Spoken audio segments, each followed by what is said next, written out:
करती हूँ कि फिर से प्रभु ने मुझे एक अपॉर्चुनिटी दी कि खुदा का वचन आप सबके पास लेके आओ।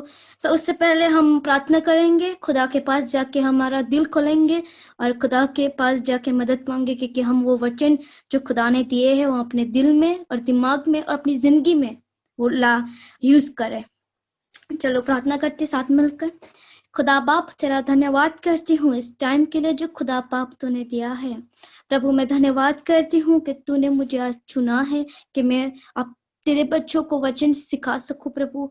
और प्रभु मैं उस योग्य नहीं हूँ, फिर भी तूने मुझे योग्य बनाया, उसके लिए मैं धन्यवाद करती हूँ। प्रभु मैं जब मुंह खोल रही हूँ खुदा बाप, पर प्रभु मैं नहीं, पर मेरे मुंह से प्रभु आप बोलो। पवित्र आत्मा देव मैं प्रार्थना करती हूँ आप मेरे अंदर आके बोलो और आपकी मर्जी पूरी हो यहाँ पे। प्रभु यीशु आपकी प्रेजेंस चाहती हूँ और प्रभु आपकी मर्जी पूरी हो, वैसी प्रार्थना करती हूँ। प्रभु इस टाइम के लिए फिर से तेरा धन्यवाद करती हूँ। जितने भी ये वचन सुन रहे हैं उन सबको तेरे हाथों में देती हूँ, उन सबके दिल आज खोल और प्रभु ये वचन ग्रहण हो उनकी जिंदगियों में और प्रभु तेरी महिमा तेरी स्तुति हो। मैं फिर से तेरा धन्यवाद करती हूँ और सबको तेरे लहू में छुपा कर तेरे जोरावर हाथों में देती हूँ। यीशु के नाम से प्रार्थना करती हूँ, आमीन आमीन। Praise Lord. सबको मेरी आवाज सुनाई दे रही है ना? Praise the Lord. हमने सुना माफी की, परमेश्वर माफी के लिए मैथ्यू में से मैं आप सबके साथ बात करूंगी और रोमांस में से भी बात करूंगी क्योंकि परमेश्वर वहां भी थोड़ा सा हम कनेक्शन देख रहे हैं। मैं अभी मैथ्यू में से बात करने वाली हूँ। मैथ्यू 18:21-35। परमेश्वर जब पीटर उस जीसस के पास आके पूछ रहा था कि कितनी बार हमारे अपराधी को माफ करना चाहिए, 7 बार? परमेश्वर ने बोला मैं 7 बार भी नहीं बोल रहा हूँ। परमेश्वर ने बोला 70 टाइम्स उसको माफ कर। और वैसे ही प्रभु बोल रहे थे तो एक स्टोरी, परमेश्वर हमेशा मैं परमेश्वर की जब भी मैं वचन पढ़ती हूँ तो परमेश्वर की एक टेक्निक थी कि वो हमेशा स्टोरीज में हमें बताया करते थे। एक स्टोरीज हमें परमेश्वर सुनाते थे क्योंकि हमें समझ नहीं आता था, इसलिए परमेश्वर ने एक स्टोरी बनाई कि एक वो जैसे हमारे पापों के लिए भी हमें वहां पे समझाते हैं। परमेश्वर वहां पे बात कर रहा है एक सेवक की और उसके मास्टर की और एक सर्वेंट की बात कर रहे हैं। जो परमेश्वर बोल रहा है कि जो एक उसका मालिक था और एक सर्वेंट था, उसने पैसे लिए थे उसके मालिक से। उसमें वो नहीं दे सका तो उसके मालिक ने बोला कि तू अपनी पत्नी अपने बेटी सबको बेच डाल और फिर मेरा जो पैसे तूने लिए हैं वो मुझे वापिस कर। बट उसने सब कुछ भी करने बाद भी वो नहीं दे सके था, इसलिए उसने उसके मालिक के पास जाके उसके पैर पकड़े और परमेश्वर उसने उसके पास जाके बोला कि मेरे मालिक मेरे पे रहम कर, मैं इतना नहीं दे सकता। इसीलिए उसने बोला फिर उसके ऊपर वो मास्टर को बहुत दया आई। उसने बोला कि तेरा सारा जो है वो सब कुछ मैं माफ करता हूँ। फिर बाद में उसका ही जो सर्वेंट था उसके पास से किसी ने उसके दूसरे सर्वेंट ने पैसे लिए होंगे तो उसका भी सेम ही था, तो उसको बोल रहा है कि मुझे मेरे पैसे चाहिए। जिसका माफ हो गया था वो उसने उसके पास से भी किसी ने लिए थे, दूसरे सर्वेंट ने, उसको बोल रहा है कि मुझे पैसे चाहिए, पर वो नहीं दे सकता था तो उसका कॉलर पकड़ा और बोला कि मुझे मेरे पैसे चाहिए। उसने भी उसके पैर पकड़े पर उसने माफ नहीं किया। तो दूसरे जो सेवक थे वो उसके पास गए, उसके जो मालिक था उसके पास जाके सब कुछ समझाया कि ऐसे ऐसे ये सर्वेंट ने किया है। फिर बाद में वो हम देखते हैं कि जो सेवक था जो सेवक को उसके पास लेके आया और फिर बोला, जो उसका मालिक था उसने बोला तू दुष्ट मैंने तेरे पे दया की, तू उस पे दया नहीं कर सकता? तो हमारी जिंदगी में भी वैसे ही है। परमेश्वर ने हमारी माफी, हमें माफ करने के लिए बोला है। हम पहले ही 21 में देखते हैं कि पीटर ने पूछा तो परमेश्वर ने 7 बार माफ करने के नहीं बोला, 70 टाइम्स माफ करने के लिए बोला परमेश्वर ने। 7 टाइम भी नहीं, 70 टाइम बोला परमेश्वर ने। तो हमारी जिंदगी में कोई हमारा थोड़ा सा बिगाड़ते हैं तो हम माफ नहीं कर सकते। हम बोलते हैं हाँ मैंने माफ कर दिया, दिल से किया है? क्वेश्चन यही है, दिल से माफ किया है आपने? आज वही सोचना है आप सबको, आपने दिल से माफ किया है? क्योंकि कभी कभी हम बोलते हैं, हम बोलते हैं, वो करते नहीं है कि हाँ मैं प्रभु को मानती हूँ, मैंने उसको माफ किया, फिर भी हम वो याद रखते हैं अपने दिल में। कभी आपने वो भुला दिया कि इसने, कभी कभी वो सामने भी इंसान 2 साल में 3 साल में वो आपके सामने आएगा, फिर से आप किसी को बोलेंगे इसने मेरा ये बिगाड़ा था, तो आपको लगता है कि आपने माफ किया है उसको? हम एक पापी है, हम सब मानते हैं हम पापी है। परमेश्वर ने जीसस को भेजा कि हमारे पाप सगड़े सारे माफ हो जाए। क्रूस पर वो गया, हमारे पाप माफ हो गए हैं। कब होंगे? जब हम किसी को माफ करते। इसलिए परमेश्वर ने लास्ट में बोला, जो देन 35 का जो परमेश्वर बोलता है, that's what my heavenly father will do if you are forgive to your brothers and sisters you from your heart। जब आप अपने भाई बहन को माफ करते हो दिल से, तभी मेरा पिता भी आपको माफ करेगा। अभी मैंने अभी सुबह दोपहर को मैं एक वीडियो देख रही थी, कलिसिया की वीडियो थी। सो उसमें क्या हुआ था, एक लड़की थी, वो बार में डांस करती थी। सो फिर बाद में उसको पास्टर ने परमेश्वर का वचन सिखाया कि मार्ग सत्य जीवन यीशु ही है। उसकी वजह से उसको वचन बोलने में आया, और वो जिससे वो काम कर रही थी उसकी किसी के सब उसको जज कर लेते थे, बट उसके पीछे का रीजन किसी को पता नहीं, किसी को जानने की कोशिश भी नहीं हुई थी।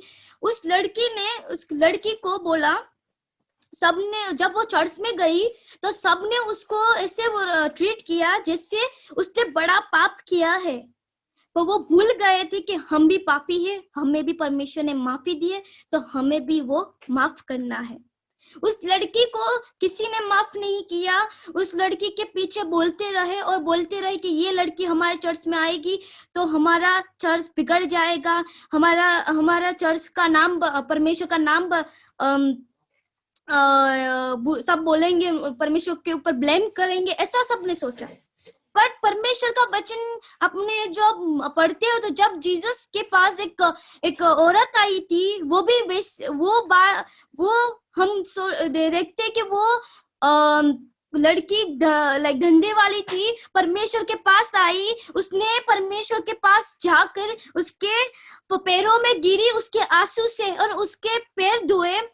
तो परमेश्वर, सबने भी वही सोचा था वहां पे कि ये परमेश्वर होता तो उसको पता होता कि ये पापी औरत है, वो फिर परमेश्वर ने क्या बोला, उसके सगड़े पाप माफ हुए और परमेश्वर ने उसको माफ किया।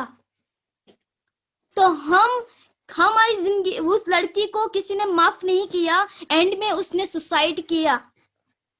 उस लड़की ने एंड में सुसाइड किया। क्यों किया? क्योंकि हमने उसको अच्छे से, जैसे जीसस ने इस लड़की को माफ किया था, वैसे हमने माफ किया होता उस लड़की को। वो जब चर्च में आई, उसको जैसे उसने सारी जिंदगी रिजेक्शन सबकी सही थी अपनी जिंदगी में, तो अभी उसको एक्सेप्ट किया होता तो वो सुसाइड नहीं करती। उसको माफी पर हम लोग उन लोगों के दी होती तो वो सुसाइड नहीं करती। उससे मैंने परमेश्वर से प्रार्थना की कि परमेश्वर तेरे लोग ऐसे कैसे कर सकते। पर परमेश्वर ने बोला कि मैंने तो वचन में बोला है कि तू माफ कर, इफ तू ही नहीं माफ करता तो मैं कैसे माफ करूंगा तुझे। सो हम लुक में लुक की किताब है 15, लुक 15 वर्सेस 11 to 31। जो एक बेटा था, उसमें हम देखते कि दो बेटे थे और उसका एक पिता था जो उसमें उसकी स्टोरी ये थी कि उसने अपने बेटे को, छोटा बेटा था, उसने बोला कि मुझे अपना हिस्सा चाहिए, पर उसने बोला कि मुझे अपना हिस्सा चाहिए।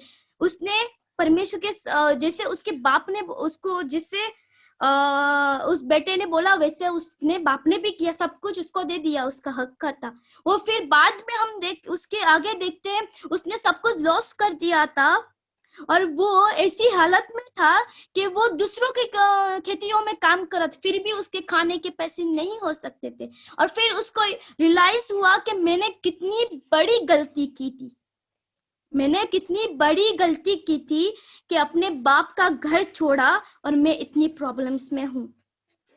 बाद में वो जाता है, वो दूर था, उसने पिता ने उसको पहचान लिया, उसके पिता ने उसको पहचान लिया कि ये तो मेरा बेटा है। फिर उस वहां पे जश्न बनाया था।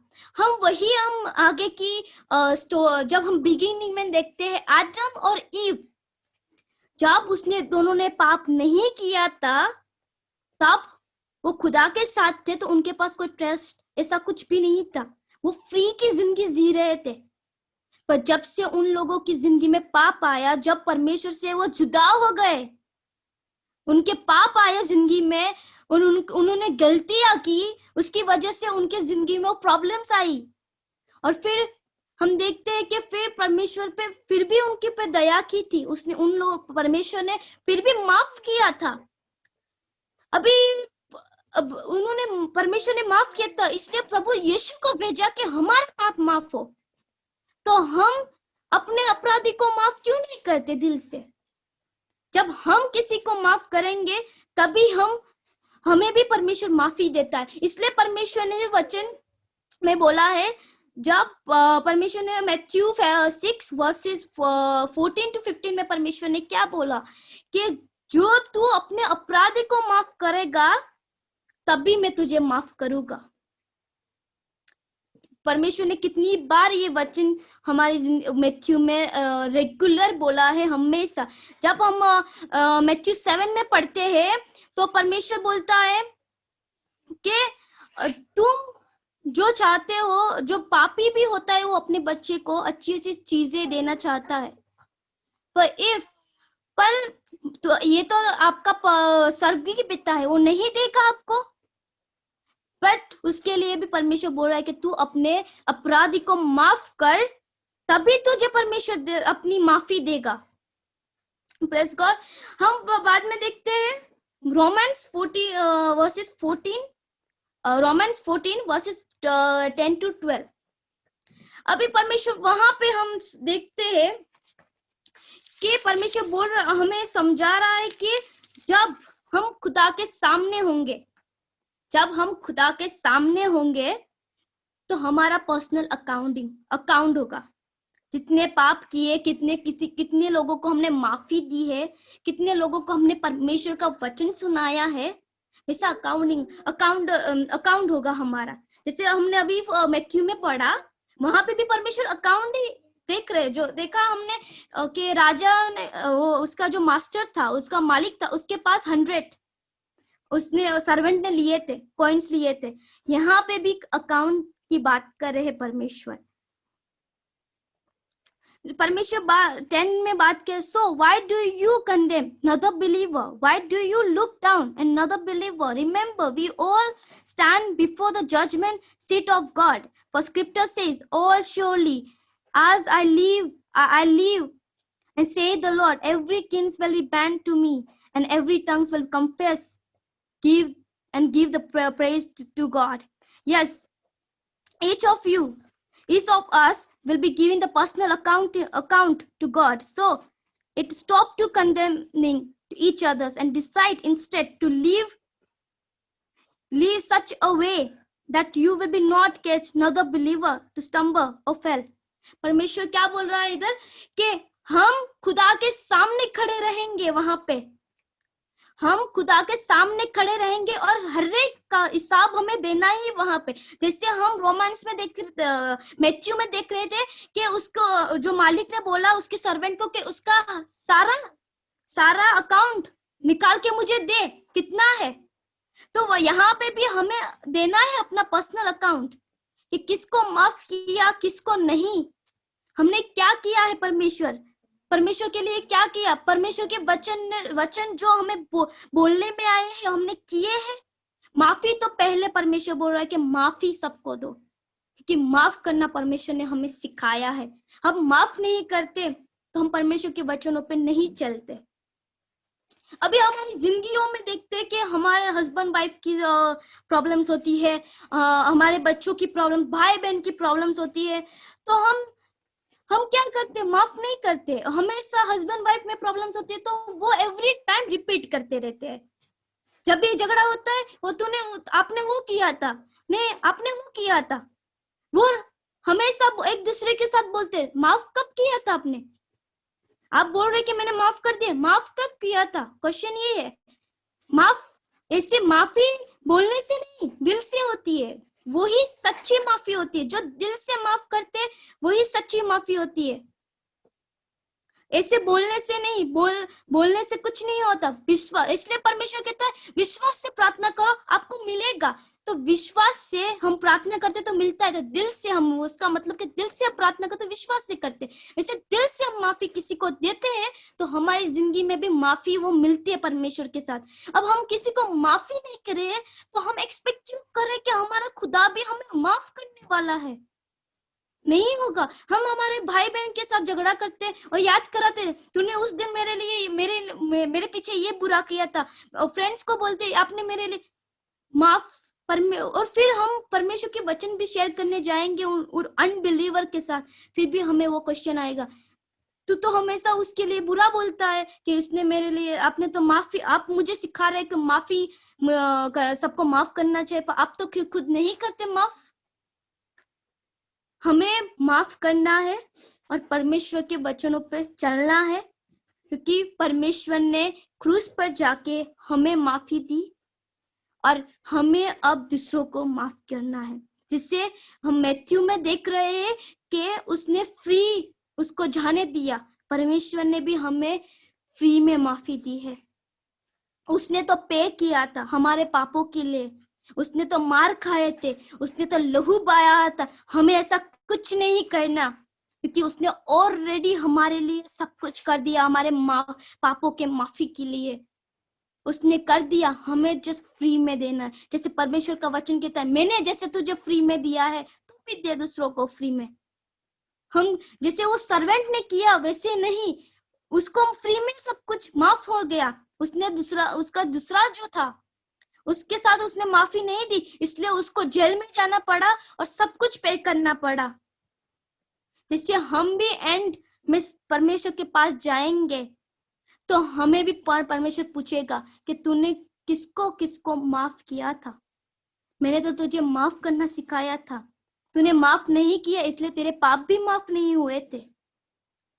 तो हमेशा हमें परमेश्वर के वचनों पे हमेशा गौर करना चाहिए। और एक दिन ऐसा आएगा, परमेश्वर बोल रहा है कि surely I live, say the Lord, every kings will be bent to me and every tongues will be confessed and give the praise to God। हर एक घुटना टिकेगा, हर एक घुटना टिकेगा और सब की जबान खुल जाएगी, बोलेंगे यही परमेश्वर है, वही परमेश्वर है जो क्रूस पर गया था और मुझे माफी मिली थी। पर तब तक नहीं माफी मिलती जब आप किसी को माफ नहीं करते। एक बार नहीं, दो बार नहीं, तीन बार नहीं, चार बार नहीं, पांच बार, नौ, छह बार भी नहीं, सात बार भी नहीं, 70 टाइम्स माफ करना है। अभी हम अपनी जिंदगी में देखते एक दिन में कितने पाप करते हैं, हम काउंट कर सकता है? कोई नहीं कर सकता। तो हमें एक इंसान को माफ करने में इतनी प्रॉब्लम्स क्यों होती है? तो परमेश्वर को भी होनी चाहिए। जब हम इतने पाप करते फिर भी वो माफी देता है, उसको पता है कि फिर भी एक दिन फिर से मेरी बेटी और मेरा बेटा करेगा मिस्टेक्स, फिर भी परमेश्वर माफ करता है। तो हम किसी सामने वालों को माफ करने में इतना हिचकिचाहट क्यों करते हैं? हमें परमेश्वर के वचनों को जानते हुए भी हम क्यों परमेश्वर वचनों को इग्नोर करते हैं? परमेश्वर ने माफ करना सिखाया है, प्यार करना सिखाया है, अपने पड़ोसी से प्यार करना सिखाया है। तो हम सबके साथ प्यार से रहना सिखाए। जब हम माफी देना सीख जाएंगे ना, तो प्यार करना भी सीख जाएंगे, अपने पड़ोसी से भी प्यार करना सीख जाएंगे, अपने दुश्मन से प्यार करना सीख जाएंगे। क्योंकि दुश्मनी कैसे होती है? जब हम माफ नहीं करते तब हमारी दुश्मनी होती है। वो इंसान के साथ ऐसे ही दुश्मनी नहीं होती। हम कुछ हमारे बीच में ऐसा होता है, कुछ झगड़ा होता है, तब दुश्मनी होती है। अब हम माफ कर देते उस इंसान को, तो फिर कोई झगड़ा भी नहीं होगा, कुछ प्रॉब्लम भी नहीं होगी, कोई वो हमारा दुश्मन भी नहीं बनेगा, हम अच्छे से रहेंगे। और खुदा के बच्चे हमेशा माफ करते हैं और उसके साथ रहते हैं। और जब भी खुदा के परमेश्वर, जब मूसा भी जा रहा था तो, और मूसा, पौलुस, पीटर जब जाते थे, तो इंसान, हम पीटर की बात करते हैं, तो पीटर जब जाता था और जहां भी जाता था वहां पे चंगाई होती थी। जब हम पौलुस की बात करते हैं, तो पौलुस ने कितना कुछ किया था। हाँ, परमेश्वर के लोगों को मारा था, पीटा था, मार दिया था, फिर भी उसने स्टीफन को भी मार दिया। खुदा का बच्चा था, खुदा का बंदा था, उसको भी मार दिया, पर परमेश्वर ने उसको माफ किया। और कब माफ किया? जब उसने वो सब कुछ एक्सेप्ट किया, और उसने भी जब परमेश्वर के पास माफी मांगी तो उसने भी माफ किया। बाद में उसके साथ जो कुछ भी हुआ, उसने सबको माफ किया। उसने किसी के लिए बुरा नहीं बोला। उसको सबने इतना मारा था। पौलुस की हम जो जानते हैं, तो पौलुस के साथ कितना कुछ हुआ था। उसको मारने में आता था, उसको जेल में पुरने में आता, वो इतना कुछ करते थे, पर उसने माफ किया सबको, क्योंकि वो परमेश्वर के साथ था। हम देखते हैं जेनेसिस की बुक में, तो जोसेफ की बात करते, उसके भाइयों ने उसको बेच दिया था, मारने की कोशिश की। बाद में भी हम देखते हैं एंड में कि उसने अपने भाइयों के साथ प्यार करना नहीं छोड़ा, उसने माफी दी थी, उसने माफ किया था, वो खुदा के साथ था। और खुदा ने उसको कभी छोड़ा भी नहीं, जोसेफ को हमेशा उसके साथ था। और हमेशा उसके परमेश्वर ने उसको ब्लेस किया, क्योंकि उसने अपने भाइयों के लिए नफरत नहीं रखी थी अंदर। हम कभी कभी हमारी कलीसिया में भी भाई बहन कोई गलती करते हैं, तो हम अपने दिल में रखते हैं, हम अब माफ नहीं करते, हम हमारे दिल में रखते, इसने मेरे लिए ये बुरा बोला था, इसने मेरे लिए ये किया था। हम परमेश्वर के बच्चे हैं, हम खुदा के बच्चे हैं, परमेश्वर ने हमें चुना है, हमें दुनिया से अलग किया है। जो माफी नहीं देता वो दुनिया का है, हम दुनिया के नहीं है। खुदा कहता है कि मैंने तो सेपरेट किया है दुनिया से आप लोगों को, आपने नहीं, हमने खुदा को नहीं चुना, खुदा ने हमें चुना है। और हमें परमेश्वर ने जुदा किया है। हम दुनिया के लोग नहीं, हम खुदा के बच्चे हैं। हमें माफ करना है और दूसरों को माफ करना सिखाना भी है। जब ये करना हम स्टार्ट कर देंगे, तो हम परमेश्वर के रास्तों पे जाने के लिए रेडी है। और परमेश्वर के वचन भी हम ओबे करेंगे, मानेंगे, क्योंकि ये हम मानते हैं ना, तो हमारी दुश्मनी किसी के साथ नहीं होगी, हम प्यार से रहेंगे, हमारी जिंदगी में शांति रहेगी खुदा की। आज का वचन यही था कि हमें सबको माफ करना है। डजंट मैटर आपका दोस्त है, आपके साथ इतना कुछ बुरा किया, आपके स्पेशली अपने हस्बैंड वाइफ की जिंदगियों की शैतान वही काम करता है कि दोनों को जुदा करने की काम प्लानिंग में होता है। और कब होता है? जब झगड़ा होता है, एक दूसरे के माफ नहीं करते, तभी वो सेपरेट हो जाते हैं। और शैतान का काम यही है। तो हमें अलर्ट रहना है। हमें अपने हस्बैंड वाइफ को भी दोनों एक दूसरे को माफ करना, अपने भाइयों को, सबको माफ करना। कलीसिया में किसी ने गलती की तो उसके पास जाके सुलह करके, परमेश्वर का वचन कहता है जब भी तू मुझे कुछ दान देगा, तब तो तूने अपने भाई के साथ कोई कुछ भी प्रॉब्लम होगी, तो तू पहले जा, छोड़कर ये जा, पहले उसके साथ बात कर, सॉल्व कर, फिर तू प्रभु भोजन ले सकता है। हमें वही करना है कि खुदा का जब हम प्रभु भोजन लेते हैं, तो हम प्रार्थना करते कि हमारे सारे माफ कर दे। हम पवित्र होकर खुदा के पास जाके वो लेते हैं, पर तब तक हम नहीं ले सकते प्रभु भोजन, जब तक हम किसी को माफ नहीं करते। सो यही मेरा वचन था कि हमेशा दूसरों को माफ करो और खुदा के वचनों में बढ़ते जाओ। Thank you.